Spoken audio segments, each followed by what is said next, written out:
Hi hello welcome to Tamil movie reviews. இங்கே நம்ம எந்த படத்தை பற்றி பார்க்க போகிறோம்னா, ஒரு ஹாலிவுட் ஆக்ஷன் அட்வென்ச்சர் மூவி பார்க்க போகிறோம். படத்தோட பேர் வந்து how to train your dragon. So இது வந்து பார்த்திங்கன்னா ஒரு லைவ் ஆக்ஷன் மூவி. ஸோ இது வந்து டேரக்ட் பண்ணது வந்து டிஓ டெப்ளாய்ஸ், அப்புறம் ஸ்க்ரீன் ப்ளேவும் அவர் தான். இது வந்து how to train your dragon அப்படின்ற அனிமேஷன் சீரீஸ்லேருந்து கிரெசிடா கோவலால் உருவாக்கப்பட்ட அனிமேஷன் சீரீஸ் வந்து எடுக்கப்பட்ட ஒரு படம். இது லைவ் ஆக்ஷன் படம். ப்ரொடியூஸ் பண்ணது மார்க் பிளாட், அப்புறம் ஆடம் சீகல், அப்புறம் வந்து சினிமாட்டோகிராஃபி வந்து பில் போப், எடிட் பண்ணது வந்து வியார்ட் ஸ்மித், மியூசிக் பண்ணது வந்து ஜான் பவல், ப்ரொடக்ஷன் கம்பெனி வந்து DreamWorks animations, Mark Platt, அப்புறம் ப்ரொடக்ஷன்ஸ்லாம் பண்ணியிருக்காங்க. அப்புறம் டிஸ்ட்ரிபியூட் பண்ணது வந்து யூனிவர்சல் பிக்சர்ஸ் வந்து டிஸ்ட்ரிபியூட் பண்ணியிருக்காங்க. இதில் கேஸ்டிங்ஸ்லாம் யாரும் பார்த்தீங்கன்னா, ஹிக்கப்பாக நடித்தது வந்து மெயின் ஹீரோவாக நடித்தது வந்து மேசன் தேமஸ், அப்புறம் வந்து அவரோட ஹீரோயினியாக வந்து ஆஸ்ட்ரிடாக நடித்தது வந்து நீக்கோ பார்க்கர், அப்புறம் வந்து நம்மளோட ஹீரோவோட அப்பாவாக வந்து நடித்தது வந்து ஜெரார்டு பட்லர், அவர் வந்து ஸ்டாக் பஸ்ட், அவர் தான் வந்து நடிச்சிருக்காரு. அப்புறம் ஜூலியன் டெனிசன், அப்புறம் வந்து நிக் ஃப்ராஸ்ட், அப்புறம் ப்ரோன் ஜேம்ஸ், ரூத் கோல், அப்புறம் ஹாரி ட்ரெவல்டம், இன்னும் நிறைய பேர் இந்த படத்தில் வந்து நடிச்சிருக்காங்க.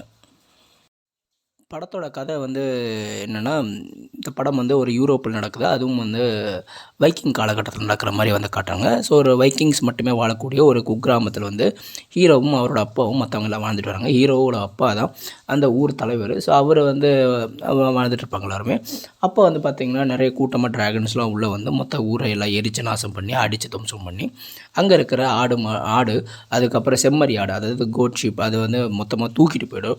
அலேக்கா தூக்கிட்டு போயிடணுன்னே ஊர் மக்களுக்கு வந்து சாப்பிட்றதுக்கு வழி இல்லாமல் அடுத்து அவங்களுக்கு ஃபார்மிங், அதாவது விவசாயத்துக்கு அடுத்து என்ன பண்ணணுன்ற ஒரு இது இல்லாமல், ஒரு ஐடியா இல்லாமல் அவங்க இருக்காங்க. ஸோ அதனால் இவங்க என்ன பண்ணாலும் ஒட்டுமொத்த பொருளாதாரமே நமக்கு வீக் ஆகிடுச்சு, ஸோ இதை எப்படியாவது அழிக்கணும் அப்படின்னா அவங்க வந்து முனைப்பு காட்ட ஆரம்பிப்பாங்க. ஸோ இப்போ இந்த பார்த்திங்கன்னா இந்த முதல் சீனில் வந்து இந்த நிறைய ட்ராகன்ஸ்லாம் வந்து ஊரை அட்டாக் பண்ணது பார்த்திங்கன்னா, அப்போ வந்து நம்ம ஹீரோ வந்து பார்த்திங்கன்னா ஒரு பயந்த சுபாவம் தான். அவர் இந்த வைக்கிங் இனத்தை சார்ந்தவர் தான். ஆனாலும் ஊர் தலைவனோட பிள்ளையாக இருந்தாலும் வைக்கிங்காக இருந்தாலும் அவருக்கு கொஞ்சம் பயந்த சுபாவம். அவர் வந்து இந்த கத்தியை வச்சு சண்டை போடுறது, இந்த இதை வச்சு சண்டை போடுறதெல்லாம் அப்படிலாம் வந்து கிடையாது. அவர் வந்து என்ன கத்தி கேடயம்லாம் யூஸ் பண்ண மாட்டாப்புல, அதில் வந்து ஸ்வாடெல்லாம் யூஸ் பண்ண மாட்டார். அவர் என்ன பண்ணார், இந்த உண்டிகோல் மாதிரி ஒன்று தயாரித்து வச்சுருப்பார். 2 கல்லை கட்டி வச்சுட்டு, அதில் 2 கயிறில் கட்டி வச்சுட்டு, அது ஒரு கன்னு மாதிரி ஒரு பொருந்தி அதை வந்து வீசுவார். அது வந்து ஒரு ட்ராகனோட காலில் வரும். காலில் பட்டுட்டு மொத்தம், அதாவது அந்த உண்டிகோல்லே வந்து பார்த்திங்கன்னா ஒரு நெட்டு மாதிரி ஒன்று க்ரியேட் பண்ணி வச்சுருவார். ஸோ இங்கேருந்து அந்த மொத்த ட்ராகனும் ஊரை ஃபுல்லாக அடித்து நாசம் பண்ணிகிட்டே இருக்கும்போது, இவர் ஏதோ ஒரு எதார்ச்சியாக வந்து கண்மூடித்தனமாக வந்து அடிப்பார். ட்ராகனை பார்த்து அடிக்கும்போது கரெக்டாக அதை ஒரு ட்ராகனை அப்படியே லவ்வாக பிடிச்சி அப்படியே காட்டுக்குள்ளே வந்துடும். ஏன்னா இவங்க வீடு வந்து பார்த்திங்கன்னா, இவங்க குக்கிராமம் வந்து மலை மேலே தான் இருக்கும். மலைக்கு கீழே வந்து ஃபுல்லாக காடு. ஸோ இவர் வந்து டக்குன்னு ஒரு இருட்டில் பார்த்து அடிச்சிடுவார். அடிச்சிட்டோன்னு பார்த்திங்கன்னா அந்த ட்ராகன் கீழே விழுந்துடும். ஸோ ஓகே அப்படின்னு சொல்லிட்டு போயிடுவார். அடுத்த நாள் காலையில் ஆகும்போது, ஓகே நீ நம்ம ஒரு ட்ராகனை அடிச்சிருக்கோம், அது என்ன ஆச்சுன்னு நம்ம பார்க்கலாம் அப்படின்னு சொல்லிட்டு மலையிலேருந்து கீழே இறங்கி காட்டு வழியாக சுற்றிட்டு வந்து அப்புறம் வந்து பார்த்தா அந்த கருப்பு ட்ராகன் இருக்கும். ஸோ அந்த கருப்பு ட்ராகனை வந்து அதுக்கப்புறம் அவர் எப்படி அது பழக்கமானார், அப்புறம் அது எப்படி அவர் தன்னை ஃப்ரெண்டாக மாற்றிக்கிட்டார், அப்புறம் அவர் அப்பா கிட்ட அது எப்படி அதை சொல்லி புரிய வச்சார். இதுக்கு எல்லாத்துக்கும் ஒரு தலைவன் ஒன்று இருக்கான், ஒரு மெயின் ஆள் ஒன்று இருக்குது, தலைவனா தலைவியோ ஒரு மெயின் பெரிய ட்ராகன் இருக்குது. அந்த பெரிய ட்ராகனுக்காக தான் இவங்க எல்லாத்தையும் திருடி கொண்டு வராங்க. இல்லைன்னா இந்த ட்ராகன்லாம் வந்து நம்ம ஊரை நாசம் பண்ணாது. ஸோ அந்த பெரிய ட்ராகனை தான் அழிக்கணும், மற்ற ட்ராகனையெல்லாம் நம்ம ஒன்றும் பண்ணக்கூடாது அப்படின்ற விஷயத்த வந்து எப்படி ஹீரோ வந்து ஹிக்கப் தான் ஹீரோவோட பேர், அதான் இந்த படத்தில். ஸோ அவர் எப்படி தன்னோட அப்பாவுக்கு வந்து அதை புரிய வச்சார். அதே சமயத்தில் அவர் உண்டிகோலால் அடித்த அந்த கருப்பு ட்ராகனை எப்படி தனக்குள்ளே ஒரு ஃப்ரெண்ட்ஷிப்பாக மாற்றிக்கிட்டார். எப்படி வந்து அந்த ஊர் மக்களுக்கு வந்து மோட்சம் வாங்கி கொடுத்தாரு, அது விமோச்சனம் அதை சொல்லுவாங்களே, எப்படி ப்ராப்ளம்லாம் சொல்யூஷன் சால்வ் பண்ணார் அப்படின்ற மாதிரி தான் மீதி கதை. இந்த படத்தை வந்து பார்த்திங்கன்னா நம்ம வந்து ஏற்கனவே வந்து நிறைய இதை ஜெட்டெக்ஸாக போகோ இந்த மாதிரி நினைக்கிறேன் நான், இல்லைனா நம்ம பார்த்துருப்போம் நினைக்கிறேன், இந்த how to train your dragon அப்படின்ற மாதிரி. ஜெட்டெக்ஸ் இருந்த காலத்தில் தெரியல, பட் ஆனால் ரொம்ப ரீசெண்டாக வந்த படம் தான் நினைக்கிறேன் நான். அது ரீசெண்டாகவோ பழைய சின்ன வயசு, ஆனால் பட் பார்த்துருக்கோம் நம்ம how to train your dragon அப்படின்ற அந்த ஒரு அனிமேட்டட் சீரிஸ் ரொம்ப சூப்பராக இருக்கும். அந்த ட்ராகன் அந்த ஒரு இதை பார்க்கும்போது நம்மளே அதில் வந்து கனெக்ட் ஆகிற மாதிரி ஃபீல் வரும். எனக்கு ரொம்ப பிடிக்கும் இந்த அனிமேஷன். இந்த சீரியஸில் இந்த இதில் வந்து பார்த்திங்கன்னா விஎஃப்எக்ஸில் வந்து பிடிச்ச ஒரு விஷயம் வந்து பார்த்திங்கன்னா, இந்த அனிமேஷன் இதிலே வந்து எனக்கு ரொம்ப பிடிச்சது டாய் ஸ்டோரி, ஃபைண்டிங் நேமோ, அப்புறம் வந்து போலார் எக்ஸ்பிரஸ், அப்புறம் வந்து என்னது ராட்டட்டூயில், அப்புறம் வந்து பார்த்திங்கன்னா இப்போ வந்து இந்த how to train your dragon. So இது வந்து எனக்கு ரொம்ப முக்கியமாக ராட்டட்டூயிலும் போலார் எக்ஸ்பிரஸும் ரொம்ப பிடிக்கும். ஸோ அந்த வரிசையில் வந்து பார்த்திங்கன்னா இதுவும் எனக்கு ரொம்ப பிடிக்கும். இது இந்த how to train your dragon. So இது வந்து ரொம்ப வந்து நமக்கு வந்து ரொம்ப டீப்பில் வந்து கனெக்ட் ஆகும் இந்த படம் வந்து.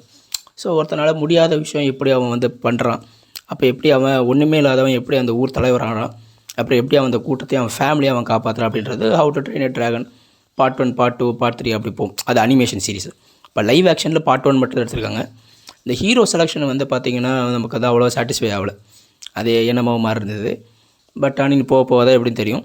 மற்ற எல்லாரோட செலெக்ஷனும் வந்து சூப்பராக பண்ணியிருக்காங்க. ஏன்னா வந்து அனிமேஷனில் கனெக்ட் ஆன மாதிரி இதில் என்னமோ மிஸ் ஆகுதோன்னு தோணுது. படம் நல்லாயிருக்கு, படம் வந்து நல்லாயிருக்கு. நமக்கு வந்து அந்த சின்ன வயசில் பார்த்தப்போ how to train a dragon பார்த்தப்போ நமக்கு வந்து அந்த மைண்டில் அதை சோல்ஃபுல்லாக ரொம்ப இதுவாக அந்த கனெக்ட் ஆக மாட்டேங்குது. என்னமோ மிஸ் ஆயிடுச்சோ அப்படின்ற மாதிரி தோணுது. படம் நல்லாயிருக்கு. நல்லா இருந்தாலும் ஒரு சின்ன ஒரு 10% அன்சாட்டிஸ்ஃபை பண்ணுறது. போய் பார்க்கலாம். நீங்கள் வந்து குழந்தைங்களோட பார்க்கலாம். ஒரே ஒரு கிஸ்ஸிங் சீன் மட்டும் தான் இருக்குது, மற்றபடி வேறு ஒன்றுமே இல்லை. ஸோ அதனால் நீங்கள் போய் தைரியமாக சின்ன பசங்களோடலாம் போய் பார்க்கலாம், ஒன்றும் பிரச்சனை இல்லை. ஏன்னா இப்போ நிறைய சினிமாவிலே நிறைய காட்ட ஆரம்பிச்சிட்டாங்க, தமிழ் சினிமாவிலே. ஸோ ஒரே ஒரு கிஸ்ஸிங் சீன் மட்டும் தான் இருக்குது. ஸோ பாருங்கள், உங்களுக்கு வந்து பிடிக்கும். ஏன்னா வந்து நம்ம லைவ் ஆக்ஷன் ட்ராமாவில் வந்து பார்க்கும்போது அந்த ட்ராகனை எப்படி வடிவமைச்சிருக்காங்க, அந்த அனிமேஷனில் காமிச்ச ட்ராகனை எப்படி அப்படியே வந்து விஎஃப்எக்ஸில் மூலியமாக கொண்டு வந்தாங்க. அதே சமயத்தில் வந்து பார்த்திங்கன்னா அந்த ட்ராகனோட குணாதிசயங்கள் அதெல்லாம் வந்து காட்டும்போது வந்து ரொம்ப சூப்பராக இருக்குது. என்னை பொறுத்த வரைக்கும் ஸ்டோரி, ஸ்க்ரீன் ப்ளே இதெல்லாம் வந்து நல்லாயிருக்கு. பிஜிஎம்லாம் அவ்வளோ நான் நோட் பண்ணிக்கல. ஸோ எல்லாமே சூப்பர். அந்த ஹீரோ மட்டும்தான் கொஞ்சம் நமக்கு வந்து லைட்டாக தட்டுப்படுது, மற்றபடி எல்லாமே ஓகே. என்னை பொறுத்த வரைக்கும் வந்து பார்த்திங்கன்னா அந்த ஸ்க்ரீன் ப்ளேலேருந்து, அந்த வைக்கிங்ஸை காமிச்ச விதத்துலேருந்து, அவங்க ஃப்ரெண்ட்ஸ்லேருந்து, அப்புறம் அந்த அந்த கருப்பு ட்ராகனோட ஹீரோ வந்து எப்படி ஃப்ரெண்ட்ஷிப்பாக மாறுறாருன்றது, அந்த ஸ்க்ரீன் ப்ளேலாம் நல்லா செம்மையாக இருந்தது. எனக்கு ரொம்ப சூட்டபுளாக இருந்தது, ரொம்ப பிடிச்சது. ஸோ பார்ட் 2க்காக நம்ம வெயிட் பண்ணுறோம். How to train a dragon part 2 வந்து வரும்னு சொன்னாங்க. ஸோ அதுக்காக எப்படி இருந்தாலும் வரும்.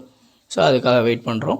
ஸோ என்னை பொறுத்த வரைக்கும் இந்த படம் வந்து ரொம்ப சூப்பராக இருக்குது. பசங்களோட ஜாலியாக என்ஜாய் பண்ணி போய் பார்க்கலாம். எனக்கு அது லீவ் நாள் கிடைக்கும் போது போய் பாருங்கள். ஸோ என்னை பொறுத்த வரைக்கும் வந்து 5க்கு வந்து 3.8 கொடுக்குறேன். தேங்க்யூ.